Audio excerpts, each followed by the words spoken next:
Yeah. What's up, y'all? This is Salvador Santana. I just want to say happy Father's Day to all the dope dads out there. Feliz Dia de los Padres. Now we want to share with you a special episode of DopeDadz, Father's Day edition. Enjoy, y'all. Have a great day. Peace. What's up, everybody? My name is Rico Lamite. And I'm Salvador Santana. And we are the DopeDadz. Dope. In this country, everything's opening back up. Yeah. And we're very, very glad to come back and just talk to you a little bit about daddyhood today. Absolutely. So what's it been like being a dad through this pandemic? It was kind of cool. I got to raise my daughter. Yeah. You know what I'm saying? I think if it wasn't for the pandemic, I wouldn't be as close as I am with her. She was walking at 9 months. She knows basic sign language. She's only 14 months and she's wild like a daddy. And I look back at shit, I'm like, yo, remember last year? I was like, oh shit, last year didn't exist. Last year was a fucking pandemic. We're just in a place in society where we're seeing a seismic shift. We're seeing a massive shift. Yeah. It's like people are like truly waking up. And then other people are saying they're awake. They're saying they have awakened. Yeah. And they're in the dark. Yeah. Make sure we create new norms. Why? Because these motherfuckers have shown us that theirs don't work, right?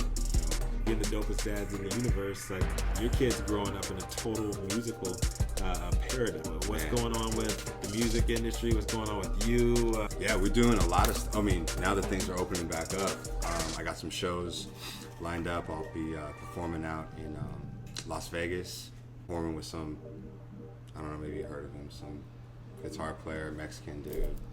No. Playing music for hella long. Was at Woodstock or something. Anyway, you might. Oh shit. Go check him out. Go check it out. But I'll be playing keyboards and Woodstock 2000. I got to go to Woodstock '94. Did you? Yeah, that was kind of a trip. At Woodstock '94, I was all into wrestling. We were all into wrestling. Hulk Hogan, WWF, blah blah blah, all that stuff. And so Taker was my dude. But I was wrestling backstage with my cousins and this kid. I found out later that was Jimi Hendrix's nephew. Yeah. So we're wrestling backstage. I'm wearing braces. Next thing we know, a fist comes to my face, and then another thing I know, there's blood everywhere. Jimi Hendrix nephew's knuckles are all bloody. Now he punched my braces. My mouth is bloody. His knuckles are all bloody. We're both looking at each other. He starts to get a little like teary-eyed and upset. I'm sitting there like, what the heck just happened? Like, yeah. Father. So how old is Stevie now? Stevie's about to be 3. We were just playing shows and then it got shut down. And here we are. We're opening back up, creating more music, trying to drop some new stuff for you. I'm working on our theme song right now. DopeDadz, DopeDadz. Hey, he still has to get his 16 on there. I got some stuff cooking, man. I just really enjoyed spending time with my son. A lot of people at the bottom are starting to be heard. It's 2 years later, man. Right. Like just what the vibe's gonna be. Everybody's gonna be awkward as fuck. We haven't had that experience. We haven't had the human touch. I'm eager to get back on stage. I'm eager to get back and see people face to face. I love that shit. There's a lot of positive movements going forward. Currently, we got new brands that are popping. There's a new guard. And I'm starting to see a lot of black-owned as well, and Latino, Hispanic, and Chicano. A lot of cats in the entertainment industry, but then also a lot of athletes are getting into it too. Like all different kinds of shit has happened. It's a brand new industry. Fire's popping off. You guys are blowing the fuck up. Well, the journey to just create something from the ground up, whether it's anything, let alone a cannabis brand, you really got to put in work. But the government's still figuring it out. Thank you. Right? Thank you. They don't know what the fuck they doing. They never knew what the hell they were doing anyway. So I told myself way back in the day when I first started consuming cannabis, when it became legit or when that opportunity would come, I said if I was to ever get involved in the industry, it wouldn't just to make money and that lavish life. I want to make an impact. Also rearrange the narrative where especially African American, Black, Brown can come up together and participate, have a seat at the table, and eat too. Yeah. Now I'm just coming off the bench, man. I'm just participating. But I'm talking about something. You can't be up in that bitch like Aaron Gordon. But I owe it to the pioneers that laid it down before us and those that were advocating long before us. And for me, that's who I want to represent, as well as rearranging the narrative that Black and Brown can get ours here at the table as well. It's not just the Karens, the Brads, and the Chads, and the white corporates that are getting it right. Yeah, that's the thing. We're natural hustlers. You know, it's in our blood. And if you can get it in the streets, you can get it on that legal side too. Right. It's opportunity. Thank you. That You know word what I'm keeps saying? coming. And my man, Big Ant, what's good, G? My man.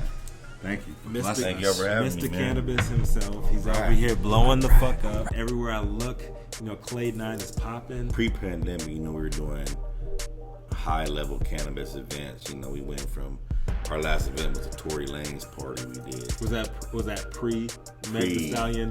Pre-Meg Thee Stallion, Eric yeah. Bullet? I still have my hemp creep thing. You know, I built houses out of hemp. This motherfucking hemp genius over here. That's amazing. Yeah, so I built a house during the pandemic. Clade 9 hit me up, my boy Billy. I'm the man for that. Let's do it. That I'm employed like 001. Fake. Opera motherfucking 2. You gotta take that opportunity when it presents itself. Is this when Mr. Cannabis really blossomed?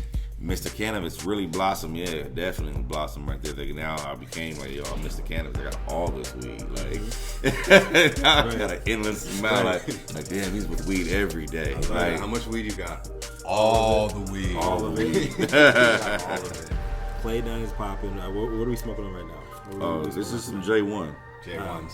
J1s. There it is. Oh, what you got going on? That's back when MJ still had like a 40-inch vertical. No rings. Yo, he was like, he had like a fishing tournament this week. It's like a $4 million like fishing tournament. Jordan dominates at everything. I mean, Did you see Last Dance? of course. Oh my God, yo, MJ, unfiltered in his element. You know what I'm saying? Well, Last Dance? in honor of Jordan, let me get my shorts up above my knees so I fit in with shorts. Oh. Because you know Jordan wore them my butt. They were baggy, but they were above the knees.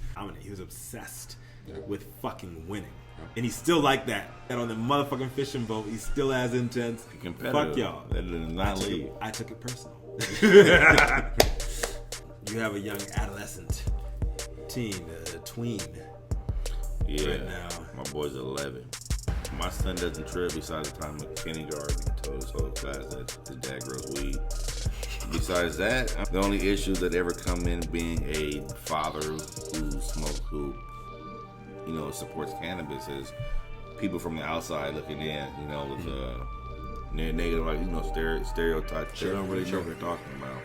I coached my son's football team since he was 5. Do the other parents in the league, do they know that you're in the weed industry? No, but they knew even before I was in the industry, I still smoke weed. Like, I'm still gonna be me. Right, You know? right. So I was always that coach, came in smelling like weed, always, forever. My son's 3, so I'm trying to think about what that's going to be like later to have those conversations. My daughter's gonna be like, yo, like, And my obviously- dad did this. Yeah, in the weed and industry. obviously taking the taboo out of it, just keeping it real. But how does that conversation go? Well, you know, I've never really hid. Like, when he was young, yeah, I wouldn't smoke around my son. Sure. But, you know, I was a hands-on father. Like, you know, I raised my son by myself, a real single dad. So wherever I went, my son went too. So he got to see. So of course he had questions, you know, and I told him the truth. You know, I said, this is a plant. You know, it's made to heal you. I told him the medicinal values. Like, he knows that we have a cannabinoid system. We need to intake this. He knows a little about CBD. He's been on CBD because as a kid, I suffered from sinus headaches. He gets right here. It's just excruciating. I understand. I didn't know about CBD when I was a kid. I just had to deal with it. You know, put an ice pack on it or something. And Write it so out. my son started getting it. I'm like, yeah. iPod. They got a karaoke app that'll actually tune your song. They have in China and in Asia, they have holograms. That hologram artists that sell out before COVID and everything. That sell out stadiums like actual. That's just stupid. I'm just. I know. Why? I think we got to be able to like anime characters, not even like hologram Tupac's or hologram Michael Jackson's, like anime characters. Like At some point, people that though, don't we have to be adult. At some point, we gotta be adult enough to call that's some bullshit out. You're selling a lie.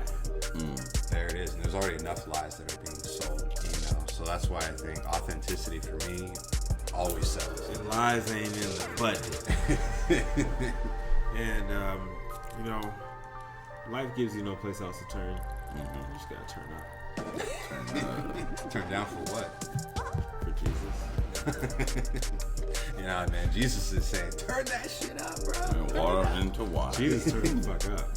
You know he does. Let's be real.